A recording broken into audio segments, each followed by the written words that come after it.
आप देख रहे हैं कैपिटल टीवी बिहार और मैं हूं आपके साथ सृष्टि शाह। बिहार की राजनीति में तूफान से पहले की खामोशी टूट चुकी है। एक बड़ा सियासी भूचाल ने दस्तक दे दिया है और इस बार मामला किसी और का नहीं बल्कि लालू परिवार के भीतर ही चल रही सियासी खींचतान का है। जहां पहले पार्टी के अंदर दरार की सिर्फ फुसफुसाहट थी, अब वो सीधी चुनौती में बदलती जा रही है। आरजेडी प्रमुख लालू यादव के बड़े बेटे तेज प्रताप यादव ने अब खुले मंच से अपने छोटे भाई तेजस्वी यादव को चुनावी रण में चुनौती दे दी है। तेज प्रताप ने अपने बयानों से साफ कर दिया है कि अब वो किसी के नेतृत्व में नहीं बल्कि खुद के नेतृत्वकर्ता के रूप में सामने आएंगे। इस लड़ाई को अब लोग अर्जुन बनाम कृष्ण की लड़ाई कहकर भी बुला रहे हैं, क्योंकि जो दो भाई कभी साथ साथ राजनीति में कदम से कदम मिलाकर चल रहे थे, आज वो आमने सामने खड़े हैं और ये भिड़ंत अब सिर्फ राजनीतिक विचारधारा की नहीं बल्कि पारिवारिक वर्चस्व की जंग भी बनती जा रही है। तो वहीं तेजस्वी यादव भी इस चुनावी मैदान को हल्के में नहीं ले रहे हैं। उन्होंने न केवल अपनी पार्टी को बचाने के लिए आक्रामक रणनीति अपनाई है, बल्कि पार्टी से टूटकर निकले पुराने नेताओं को भी फिर से अपने पाले में खींचना शुरू कर दिया है, जिसका एक उदाहरण है रंजीत यादव, जो पार्टी से विद्रोह करके निर्दलीय चुनाव लड़ने का ऐलान कर चुके थे, लेकिन अब तेजस्वी ने उन्हें दोबारा आरजेडी में शामिल कर लिया है। दरअसल पार्टी से पहले ही 4 विधायक बीजेपी और अन्य दलों के खेमे में जा चुके हैं। ऐसे में तेजस्वी को साफ दिख रहा है कि अगर पार्टी को एकजुट नहीं किया गया तो महागठबंधन के भीतर ही दरार इतनी गहरी हो जाएगी कि चुनाव से पहले तस्वीर बदल सकती है। बिहार की सियासत में ये घटनाक्रम बेहद अहम है, क्योंकि बात अब सिर्फ वोटों या फिर टिकट तक नहीं रह गई। बात अब नेतृत्व की, नियंत्रण की और जनता के सामने छवि की है। तो क्या तेज प्रताप का ये विद्रोह आरजेडी को अंदर से कमजोर कर देगा? क्या तेजस्वी यादव अपनी पकड़ बराबर रख पाएंगे? और सबसे बड़ा सवाल, क्या इस पारिवारिक टकराव का असर सीधे सीधे बिहार विधानसभा चुनाव के नतीजों पर पड़ेगा?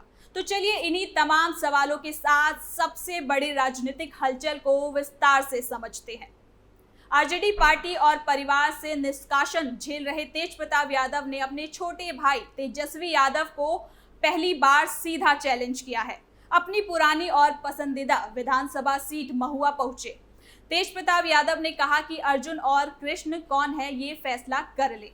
तेज प्रताप यादव का पटना से लगभग 50 गाड़ियों के काफिले के साथ महुआ पहुंचे वो। इस दौरे की शुरुआत उन्होंने राधा बिहारी मंदिर में पूजा अर्चना से की। इसके बाद उन्होंने अलग अलग जगहों पर जनसंवाद किया, एक बड़ी जनसभा को भी संबोधित किया। इस दौरान तेज प्रताप यादव ने अपने छोटे भाई और पूर्व डिप्टी सीएम तेजस्वी यादव को खुलेआम चैलेंज किया। हाजीपुर के महुआ पहुंचे तेज प्रताप ने कहा कि अगर तेजस्वी खुद को अर्जुन मानते हैं तो पहले बांसुरी बजा कर दिखाए, तभी तय होगा कि असली कृष्ण कौन है और अर्जुन कौन है। यहाँ उन्होंने महुआ के विधायक मुकेश रोशन को भी जमकर निशाने पर लिया और उन्हें बहरूपिया कह डाला। उन्होंने जनता से अपील करते हुए कहा कि अगर बहरूपिया आपके यहाँ आए तो उसे झुनझुना दे दीजिए। जब जब मैं महुआ आता हूँ, यहाँ का बहरूपिया विधायक रोने लगता है। तेज प्रताप ने जनसभा को संबोधित करते हुए कहा कि अगर उन्हें जनता मौका देती है तो वो फिर से महुआ के विधायक बनते हैं। तो पर सोनिया की सब्जी मंडी के लिए एक अलग और बेहतर बिल्डिंग का निर्माण कराया जाएगा। इसके साथ ही उन्होंने कहा कि गरीब महिलाएं सड़क किनारे सब्जी बेचती है, उनके लिए एक जगह भी मुहैया करवाई जाएगी। जनसभा के दौरान तेज प्रताप ने खुद को लालू यादव की विरासत का असली उत्तराधिकारी भी बताया। उन्होंने कहा, मेरे शरीर में सामाजिक न्याय का खून बहता है, लालू यादव का खून बहता है। अगर आप मुझे जिताते हैं तो असल में लालू जी की जीत होती है। तेज प्रताप ने आगे कहा कि महुआ की माताओं और बहनों से मैं अपील करता हूं कि एक बार मुझे मौका दीजिए। यहाँ बिजली की समस्याएं हैं, अगर मैं विधायक बनता हूं तो मैं बिजली फ्री कर दूंगा।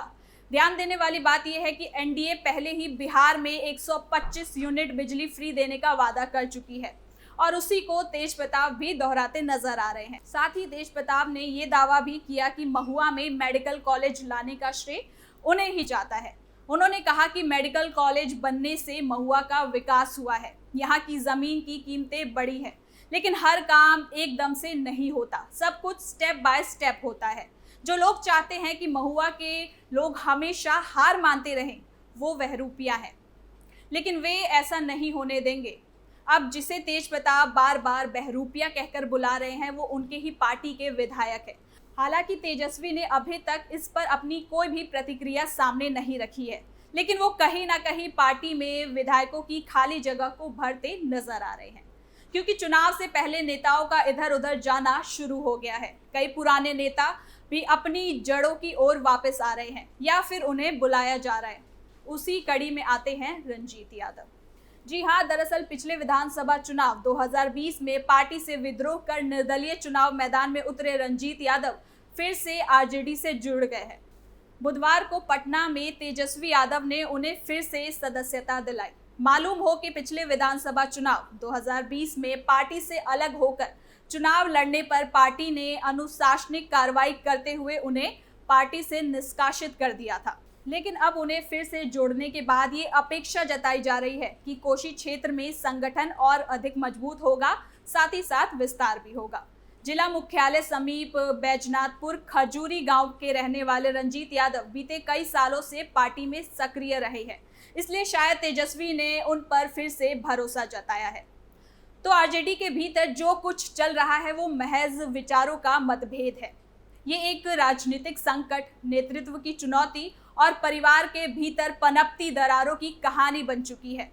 जब एक पार्टी में रणनीति नजर नहीं आती, जब जनता से संवाद टूटने लगता है और जब विधायकों का पार्टी छोड़ने का सिलसिला रुकने का नाम नहीं लेता, तो समझ लीजिए कि सियासी जमीन खिसकने लगी है। तेजस्वी यादव के सामने अब दोहरी चुनौती है। एक तरफ उन्हें चुनाव से पहले जनता के बीच अपनी छवि को और मजबूत करना है, तो दूसरी तरफ पार्टी के भीतर हो रहे विरोध को भी शांत करना है। और ये काम आसान नहीं होने वाला, क्योंकि अब विरोध किसी गुप्त बैठक या फिर बंद कमरे में नहीं, बल्कि मंचों और मीडिया के जरिए सामने आ रहे हैं। तेज प्रताप यादव का अपने ही भाई तेजस्वी को खुलकर चैलेंज देना ये साबित करता है कि अब आरजेडी के अंदर कौन नेतृत्व करेगा का सवाल पूरी तरह से खुल चुका है। और जब जनता को लगने लगे कि पार्टी खुद अपने घर को नहीं संभाल पा रही, तो फिर उन्हें संभालना और भी मुश्किल हो जाता है। जनता का भरोसा पार्टी की स्थिरता और स्पष्टता पर टिका होता है, लेकिन आरजेडी के मामले में अभी दोनों ही चीजें डगमगाती नजर आ रही हैं। तेज प्रताप की बगावत, विधायकों का पलायन और चुनाव से पहले की ये सियासी अस्थिरता, ये सब कुछ एक बड़े सवाल की ओर इशारा करता है। क्या आरजेडी अपने ही लोगों को साध पाएगी? क्या तेजस्वी यादव अपनी पार्टी को बचा पाएंगे, या फिर ये सब बिखर जाएगा चुनावी मैदान में? इन सवालों के जवाब आने वाले वक्त में सामने आ जाएंगे, लेकिन इतना तो तय है कि बिहार की राजनीति अगले कुछ हफ्तों में और भी ज्यादा गरमाने वाली है, क्योंकि अब लड़ाई केवल सीटों तक सीमित नहीं है, बल्कि पहचान की, अस्तित्व की और नेतृत्व की है। और ये देखना दिलचस्प होगा कि क्या तेजस्वी अपनी जमीन बचा पाएंगे या तेज प्रताप अपना नया आसमान बना पाएंगे। तो फिलहाल के लिए इस खबर में इतना ही। देखते रहिए कैपिटल टीवी बिहार।